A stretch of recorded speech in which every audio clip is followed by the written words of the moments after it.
Hello everyone, welcome back to the day 12 of Advent of Cyber 2024 of TryHackMe. Continuing with the series of the Advent of Cyber, we have reached the day 12, which is all about web timing attacks. So what is web timing attacks? What are we going to be doing in today's video? You will all understand it right in a few minutes. So let's dive in. Coming to the story of today. Webel's bank had a huge turnover this year and expected a massive profit before the holiday seasons. They were eager to discover this news to the townspeople during the Sockmas celebration. However, to their surprise, things went the other way around. After completing the annual calculation, the accountants were shocked to see a considerable loss. They observed disappearance in the amount balance. The bank called MixKitty to help investigate these users' fraudulent transaction. Upon analyzing the bank's website's transactional logs, MixKitty found some interesting transactions. Few users, including the mayor's team, initiated multiple transactions from Werewolf's reserve account at once. Surprisingly, all these transactions succeeded despite exceeding the user's current balance. Glitch was already aware of this critical vulnerability, allowing these fraudulent transactions that Mayor malware and its alliance exploited. So what is this vulnerability? What did they exploit? We'll cover that in this video. So we need to now save the Werewolf's bank. So learning objective today we'll understand the concept of race condition vulnerabilities, identify the gaps introduced by HTTP2, exploit race conditions in a controlled environment, learn how to fix the race. So connecting to the machine. So let's click on the start machine so that by the time we come into accessing the lab and all those things, we'll have the machine already ready. So I can't access the attack box because I've already used it today early morning for the day 11 of Advent of Cyber. So I'll be using my own Kali Linux virtual machine for accessing the website or the application using OpenVPN. So that's not an issue for us. So web timing and race conditions. What exactly are these? So conventionally, web applications use timings and frames and all those things to process information. So what happens is whenever I send a request to my web server, it's going to take that request and it does the process what it needs to do and then sends back the request to me. So that's a typical view or the process how a web application would work like. Now, what happened is we have come up from the evolution from HTTP 1 or 1.1 to HTTP 2. Now, we have come up with the modernized updates and features with HTTP 2 and HTTP 1.1. So there are difference in it. What happens is with this updates, whatever has come up, new vulnerabilities do also have come up.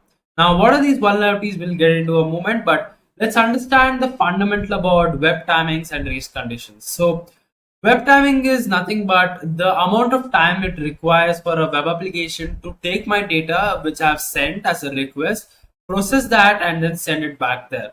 So that amount of time for processing and sending and all those things is the web timing.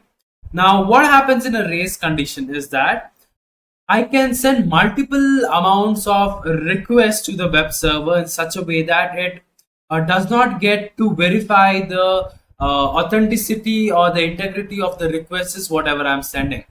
So what I can do is I can buffer it with a lot of or huge amount of requests to the web server, and I can get it to do something which it is theoretically or technically is not supposed to do, but it does it anyway because of the amount of requests or without proper standardization of the web server's functionalities what is built in. So that is race condition and web timing. We'll get into what deeply it is in a moment. But before that, let's understand about HTTP2. So with HTTP2 coming up from HTTP 1.1, there's a new feature called as, let me see it here, which says single packet and multiple requests. So what happens is now imagine with HTTP1, how we used to process information or send data was like when a client requests for some data from the server, it used to send one packet. The web server used to process that packet and send it back to the client. And if I wanted to ask for multiple data or multiple requests for it, every time I had to send an individual packet to the system or the server, then it used to process that and send it back again. So if I wanted one to go to my server, get processed, come back, another packet is sent, it's processed and sent back. Now with HTTP2 coming up, what we can do is we can send a single packet and get multiple responses from it or multiple requests with that particular packet itself.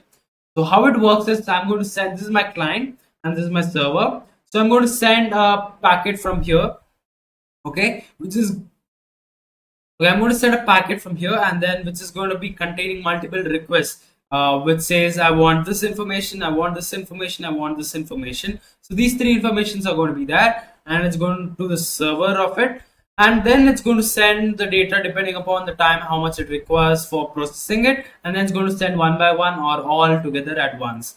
So that's how the HTTP2 has been evolved from HTTP 1.1. So with the animation below, you can look at it.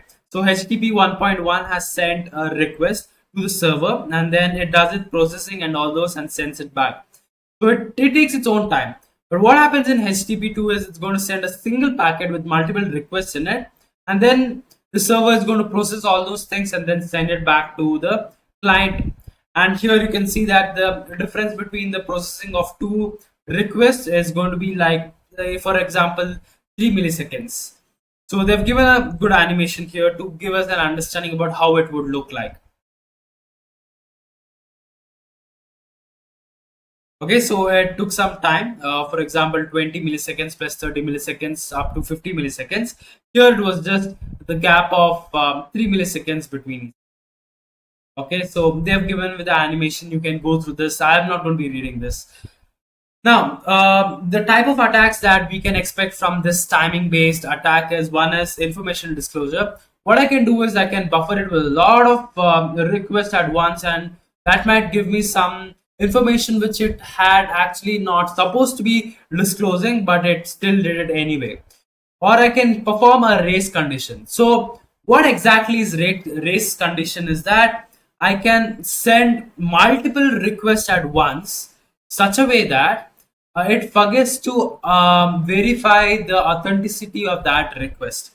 Now, for example, what we'll be doing with today's activity, I can take that as an example itself, is that imagine I had to do a bank transaction from bank A to bank B.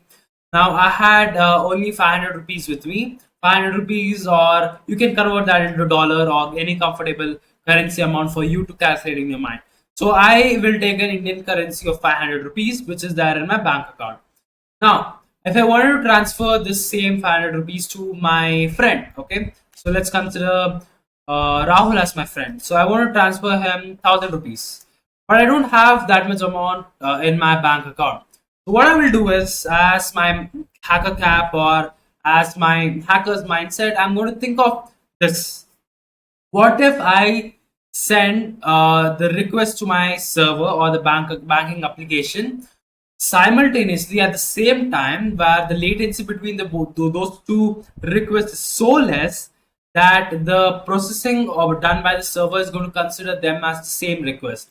So what I'll do is I'll send two requests of 500 and 500 rupees at the same time in such a way that it's going to try to see if I have that balance once. Okay, it says it has, and then it's going to deduct 500 rupees. But what happens is I'm going to send them parallelly. So while having multi-thread processing by the bank's application or the server, it's going to see at the same time if 500 rupees bank balance is there, and it's going to say yes, it is there, and then both of them gets processed simultaneously. So for my friend here, in case Rahul gets 1000 rupees, and whereas initially I had only 500 rupees in my bank account. Later it might show negative 500 rupees. That does not matter, but my account should have not deducted the extra 500 rupees which it had to keep, or which had to have a balance in my account, but still it did it anyway. So that's a business logic flow which we have, right? So that's what is happening here. That's what we'll be exploiting, where we'll be trying to give out so much of requests to the server where it cannot differentiate between the timing between the first request and the second request. They are going to be simultaneously present there. That's what we are going to be exploring in today's challenge too. So they've given us a good animation here. I know the animation is a little too fast. Instead, I would recommend TryHackMe to have put an image as in gallery where we could have clicked and we could have read it completely so that we could have um, analyzed it in our own speed. But yeah, anyway, so that's what is happening here. They've given you an example of a discount code. Now you can go to Amazon, just taking an example. So you can go to Amazon, and what if you put in two coupon codes for maybe free shipping, okay, and then you put them simultaneously so that you'll have two coupon codes, whereas it was limited to only once, simultaneously in such a way that both of them gets activated at the same time. So you'll have two coupon codes enabled. If not, if you put one by one, it's going to know that okay, this coupon code is already redeemed, so I can't let them redeem this again. So it's going to block it for the second time. But what if I process them at the same time? The server is going to assume that okay, they are the same request, and then it's going to process it both at the same time. Later, it might do its verification and all those stuff, but that initial processing should have been stopped. So that's what we are going to be taking care as the vulnerability here. Okay, winning the race. Now that you've understood the basic concept related to the race condition, let's explore how this vulnerability occurs in a real world scenario. For this task, we will take the example of the Werewolves banking application hosted on this IP address. So let's copy this IP address. Now, since I am not using an attack box, I'll be using my Kali Linux itself because I have exceeded the amount of attack box that I can use per day as a free user. So we are able to see the login page here. Now I guess they have given us the credential down somewhere here. I hope it is there. Yeah, so we have the login credentials.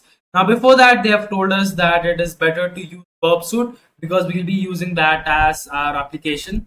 I hope we have Burp Suite community edition itself in my this virtual machine. Yes, I'm running a community edition itself. So let's click on OK, and then that should give me a pop-up window. So you can follow along the same procedure is given there. I'm just doing it. The difference is that I'm doing it on my own Kali Linux virtual machine. So I'll click on next, which will create a temporary project for me. And then it's going to use all Burp Suite's default project settings. So click on start Burp.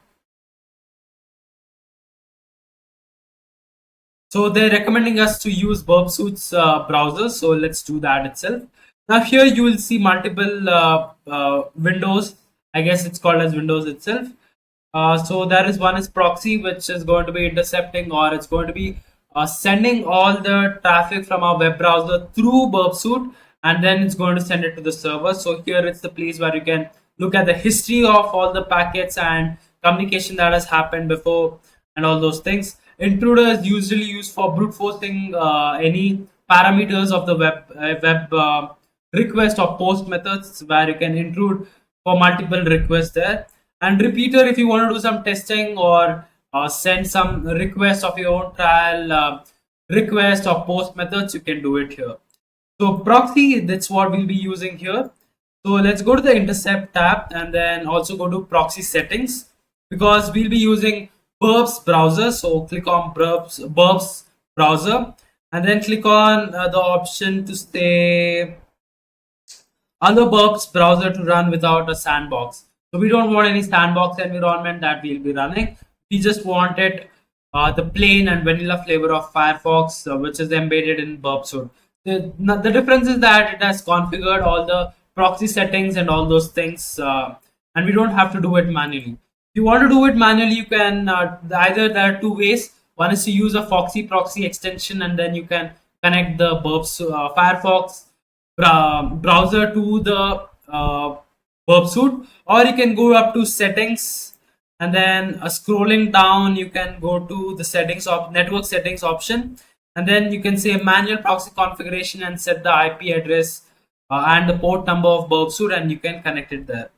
For that, I can even show you here. So you can come here to proxy settings, and the proxy you can see the interface which is set to localhost on port 8080. That's what is configured in my Firefox also.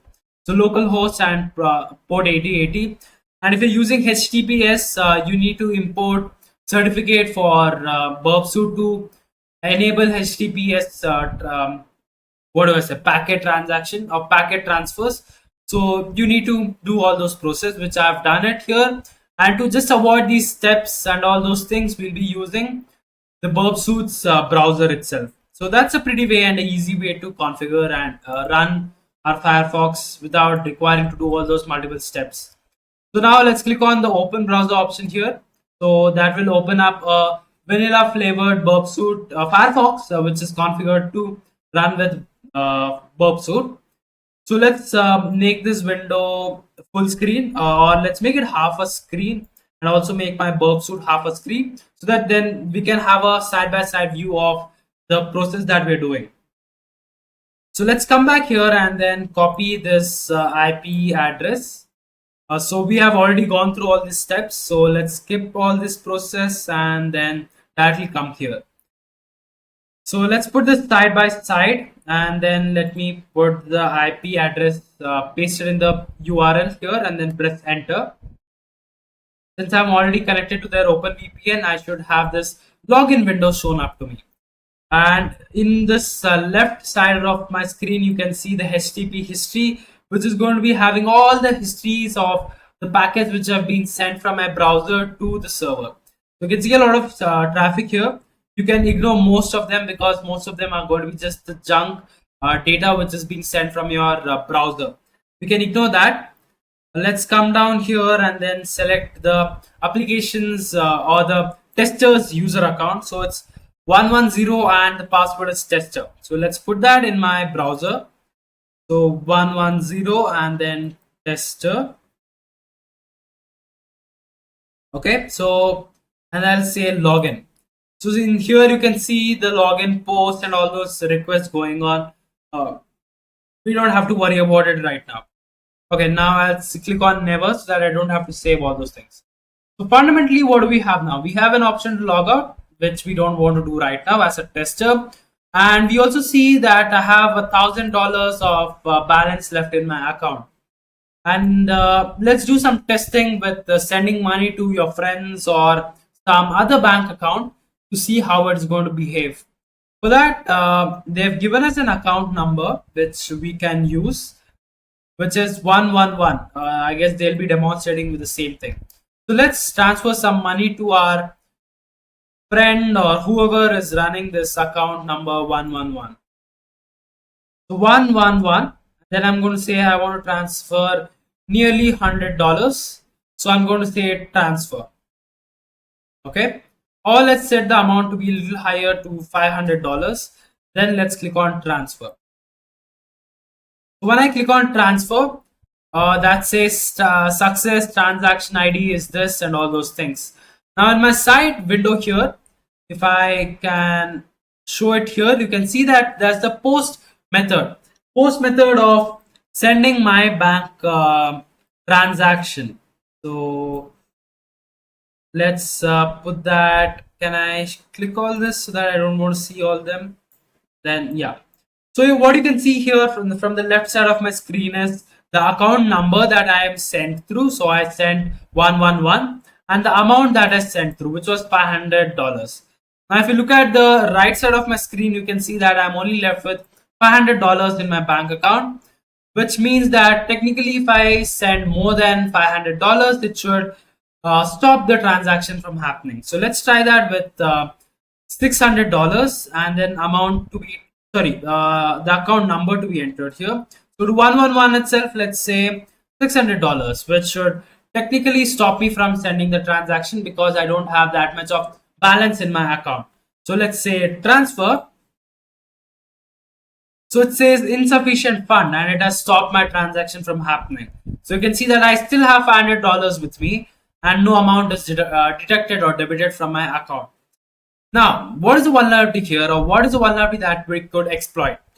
For that, what we'll do is let's take this request that we earlier did, which was to send $500 to the account number 111. Let's say send to repeater and then put it here. So you can see here, let's close this and let me also close this. Okay, so this is the request what I have. So let's create the same request multiple times. So what I'll do is I'll use the shortcut key, which is Control R. So it has created a copy of the same request. So if I go to the tab 1 and tab 2, you can see it's the same request. So I'll create a duplicates of these requests for maybe about 10 times. So let's do it. 9, 10. So you can see that I've replicated all these requests for 10 times. They're all the same. But now, if I every time if I come here and then say send this request and then come back to my tab 2 and then say send request again, there's going to be a delay in that. So they're not the same time. So there might be some amount. No, obviously I need to come here, click on send. There might be some latency due to my network. Then if I come back here and then if I say send again due to the latency of my human interaction and the network what I'm using, there can be a latency, and they can see that okay, this has come in this much amount of time and this has come in this much amount of time, so they both are different. So by that time it would have even processed the transaction and all those things. So I don't want that to happen. I want all of them to go parallelly at once, at one boom. Whenever I say send, all of them should go at the same time. For that, what I'll do is I'll click on this plus icon here and then I'll say create a tab group. So I want to create a group in such a way that whenever I do some editing like sending the request and all those things, they'll all happen at the same time. So it's all going to be parallel at once. So I'm going to name this group as transfer. So transfer, that's going to be my group. And then I'm going to say select all the tabs. So I'll select all the tabs from 1 to 10. And then click, and then I'm going to click on, let me also give a color code. Let's put it to red or green. Green is good. Then I'm going to click on create. So it has created a group called as transfer. Under this, we have all the top 10 tabs which I have selected or which I have replicated. Now under the send option, I'm going to click on that drop down option and then say send group in parallel, last byte synchronized. So it's going to send all the tabs, whatever I've selected from 1 to 10, all at once, all at parallel time. So what application should theoretically do is, as soon as it gets the first request, which is for $500 again, since I already have the balance there for $500, it should do that one transaction. Then rest of the 9 transactions what I try to do should all be denied, because it should say insufficient balance like how it says here.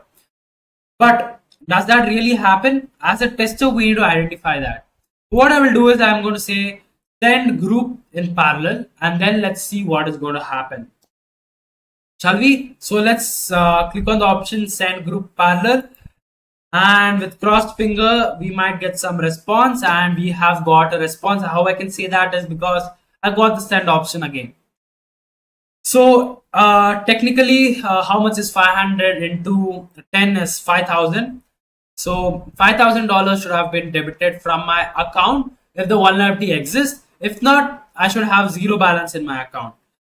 So if I come to this page again and then just refresh this page, I can see a negative of $4,500 in my account, which means that that's this vulnerability. Now, all this request, whatever I try to do, all have gone at once. They're all parallelly have boomed the application and then has done the transaction of negative 4,500, which should have not happened technically, because if I don't have the money, I should not be able to send it to anyone, right? So that should have been the logic flow, but that has not happened. We have exploited this vulnerability there. Now coming to the description of what is there here, we have done all these things. So scrolling down, they say by duplicating 10 requests and sending them parallel, we are instructing the system to make 10 simultaneous requests, each deducting $500 from the tester account and sending it to another account, which is 111. Then in a concurrently implemented system, the application should have processed the first request, log the database, and process the remaining request individually. That's what I was explaining now. So verifying through source code. So what happens is now, I don't know if it is present here. So let's open the source code and look if I have the source code. So no, I don't have the source code. So we are working with a black box environment. Now, typically if you're working with a white box environment, white box is nothing but the client or the person would have given you even the source code or the backend logics and all those things to you for as a tester you would know and have the access to the code also. So they have given us an example of a Python code here, which says if the user's balance, this is in the format of a list, I guess. So if user's balance is greater than or equal to the amount, okay. So if my bank balance is greater than the amount that I'm trying to do a transaction, execute this following commands below. So it's going to use a cursor object called as con, and then it's going to execute a query which is to update users set balance is equal to balance plus the percentage is the amount, and where the account number is the target account number. So it's going to basically update the value of the amount that I'm going to be sending to my client or to my other user. Basically the other user's account, it's going to be crediting the amount there, and then it's going to commit, which is going to save the changes there, and then execute another command which is going to be deducting the balance from my account from the amount what I sent to the user. So it's going to amount the amount which I sent and my user account. So it's going to use the session username and then do its process. Basically, it's going to credit the amount first and then debit it from my account. So that's what is the backend logic of it. So the problem here is that if I send all of this request at once, it does not know or it does not differentiate it because of the very less time latency behind the request which was sent. So it cannot differentiate it, and it's going to run all of this command at once. So for the fixes for this would be time for some action. Let's go there later, but let's go for the fixes for this vulnerability. So what the as a developer or as a team which would do the process of securing this, what they can do is to use an atomic transaction.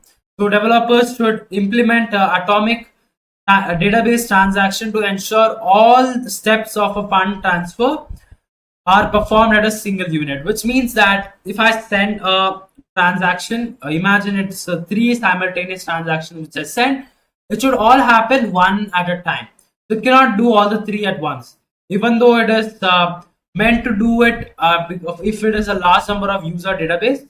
But for one person, it should do one transaction at a time. So let that transaction happen, and then the second transaction, which was in the queue, can come and then be processed. They should use that methodology for doing a transaction and all those things. So implement mutex locks. So mutex locks, the developers could have ensured that only one thread access the shared resource at a time. So what happens is I'm going to give one current thread for a computer to process one transaction at a time, not more than that. So there is no multi or parallel transaction, parallel threading happening in the backend for processing all my transactions. Then apply rate limits. So developers should have implemented rate limiting on critical functions like funds and transfers and withdrawal. This would limit the number of requests processed within a specific time frame. So reducing the abuse of rapid repeated requests. So it's like if I'm doing a transaction, so there should be minimum of 5 seconds of delay between each transaction or something like that. It's usually implemented if you're using something like a Google Pay or Phone Pay applications. So they do have a limited amount of time delay which you need to be having. You cannot send 5 transactions of 10,000 rupees at just one go, right? So they have that limits in that. So you should implement that kind of requests or something like that. Basically, to make sure that there is no concurrent burden on the system to process all those transactions. Okay, now coming to this fix time for some action. Now that you have understood the vulnerability, you can assist glitch in validating it using the account number 101 and the password is glitch. Attempt to exploit the vulnerability by transferring over $2,000 from his account to another account number 111. Okay, let's do that. So which would also fulfill our today's challenge. What is the flag value after transferring over $2,000 from glitch's account? So we will get a flag after doing that. Let's do that. So let's copy the password, which is glitch, and the account number is going to be 101. So we need to transfer more than $2,000 to the account number 111. So let me put my Burp Suite and the browser side by side and log out from here and log in as the user 101. which is the glitches account probably, and then the password is glitch, and press on login. So once here it says I have 2000 rupees, $2,000 as my bank balance. So let's target account would be to 111, and then let's say send about $1,000. So it's going to be easy for us. So let me go to my proxy tab in the left side of my screen in Burp Suite and HTTP history, and put this request tab little down and make sure that I'm having this sequence in the latest view, and then let's say transfer. So this transfer should happen $1,000, and it has done. So I can see this post request, and it says success transaction here. So I can see this post request here, which says it has done $1,000 transaction to the account number 111. Now I'll send the same to the repeater. So my repeater tab has highlighted, and I can see the 11th tab here. So let's close this top 10 tabs which I had opened. Now what I will do is I'll replicate this just 5 times, just so that it's over 2000, and then I'm going to create another tab. So you can see that all these are replicated, they're all the same. Now I'm going to do a same tab, okay, or a group, and then I'm going to say glitch transfer. Okay, and then I'm going to select the tabs 11, 12, 13, 14, 15, and I'm going to put a color code of red, then say create. So it has created another group of all the 5 tabs. Now I'm going to say select group in parallel, and then send all of these requests. So let me refresh here. So by refreshing, you can see that it's just $1,000 there. Now if I select the option to send group in parallel and wait for the request, yes, okay, that has sent the request. Now by refreshing this, I should have negative of $4,000. So which means that we have exploited this vulnerability, and we have also got the flag of today. So let's copy this and then go back to our browser here and then submit it as a proof of compromised, and then click on submit option.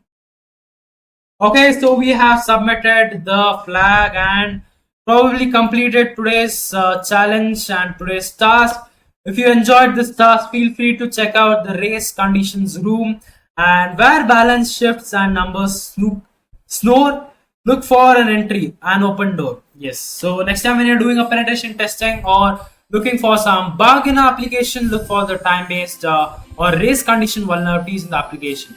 So that might be your 0 day in your client's application. So we have officially finished the day 12 of Advent of Cyber 2024 of TryHackMe with understanding about time-based attacks and time delays, which are going to be caused as vulnerability in an application. Hope you did enjoy this video. If you did, hit on that like button, and if you want to suggest something new, or you can even comment down below the video which you want me to upload related to cybersecurity. I'm free for that. I'll engage you in the comment down section. Or if you have any queries, please do comment down there. I might be able to help you. Or if you want to join the huge community of me in the Discord, the link is down there in the description below. Click on that and fulfill the requirement of those security checks which I've put in. I know it's a little complicated and tight. It's because I don't want to have any scams or any bad person entering into the community. Just for that, I've put a little strict restriction about joining into the community. But please, if you really are interested as a user or as a professional to contribute for the community, you can click on that Discord community and then join there for free. Of course, it's free. And if you're new to this channel, hit on that subscribe button and also click on that notification bell so that you'll be tuned in whenever I upload a new video. So maybe hoping to tune in tomorrow for the day 13th of Advent of Cyber of TryHackMe. Again, this video is not sponsored, but TryHackMe, if you're watching this video, you know where to connect me, and you can sponsor me or try to connect to me or something like that. So hope you did enjoy. Hit that like button, hit that subscribe button, and stay tuned in. That's it. Stay happy, stay smiling, stay hacking. Bye bye.